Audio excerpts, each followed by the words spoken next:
Il y a encore un autre phénomène que vous n'avez pas évoqué. C'est le soutien à l'OTAN.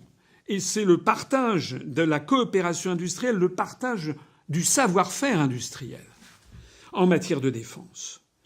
Monsieur Aski et tous les auditeurs, je vous invite à regarder le dossier que nous avons publié sous la plume de Vincent Brousseau sur les Euronukes, c'est-à-dire sur cette politique étrangère délibérée de l'Allemagne qui essaye de mettre la main sur l'armement nucléaire. Depuis la Seconde Guerre mondiale, l'Allemagne a été mise au ban des nations.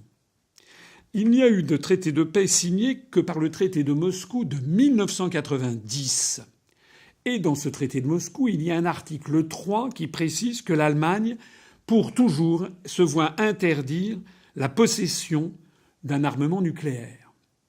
Comment se fait-il, monsieur Aski, que dans le traité d'Aix-la-Chapelle, qui cite le traité de l'OTAN, qui cite le traité de fonctionnement de l'Union européenne au moment de la coopération militaire, comment se fait-il qu'il ne soit pas mentionné que cette coopération militaire et tous les moyens mis à la disposition de l'Allemagne par la France, qu'il aurait été de la grande importance de souligner que c'était sous réserve de l'article 3 du traité de Moscou qui interdit à l'Allemagne de posséder un armement nucléaire.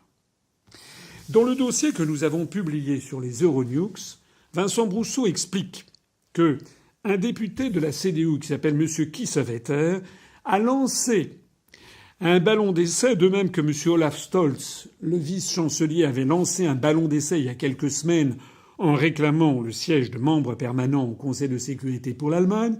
M. Kiesewetter, à l'été 2017, avait lancé un autre ballon d'essai qui consistait à proposer, bien sûr pas pour l'Allemagne, disait-il, de façon suave, mais pour l'Europe, un armement nucléaire.